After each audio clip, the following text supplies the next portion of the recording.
Hi అండి. షాప్లో అయితే మిషన్స్ అయితే సెట్ చేసుకున్నా అండి. ఇంకొంచెం సేపు అయితే అది ప్లగ్లోకి అసలు కరెంట్ రాలేదు. ఎందుకు రాలేదా అని కొంచెం చూసుకోవడానికే చాలాసేపు పట్టిందనమాట.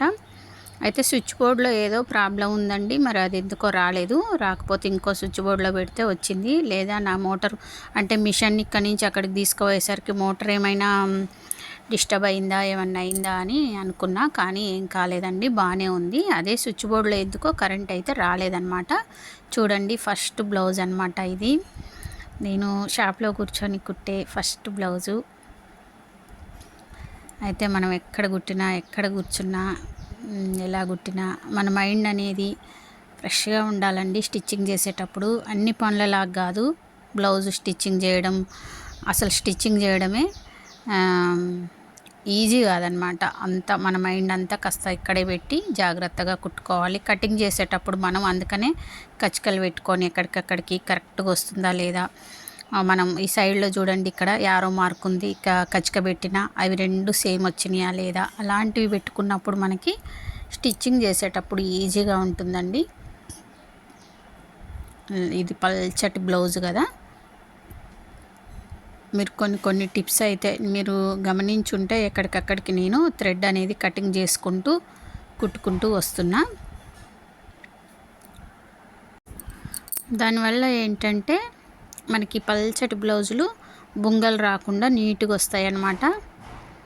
అంటే మిషన్స్ సెట్ చేసిన కదా, ఈరోజు ఖాళీగా కూర్చోవద్దు, ఒక బ్లౌజ్ అయినా స్టిచ్ చేద్దాము అని స్టిచ్చింగ్ చేస్తున్నాండి. చూడండి, సేమ్ ఇంకోటి కూడా సేమ్ ఇలాగే చుట్టూ కుట్టుకున్న తర్వాత ఇలా కటింగ్ చేసేసుకోండి. ఫెవిగ్లూ అలాంటివి అయితే అంటిస్తారు కానండి, అవి కొంచెం ఒకలాగా స్టిక్గా గట్టిగా అయిపోద్ది అనమాట ఒక్కోసారి క్లాత్ అనేది. అలా ఎప్పుడు అంటించుకోవద్దండి. కొంచెం టైం పట్టినా కూడా ఇలా కుట్టుకోవడం వల్లనే బ్లౌజ్ అనేది చాలా నీట్గా ఉంటుంది.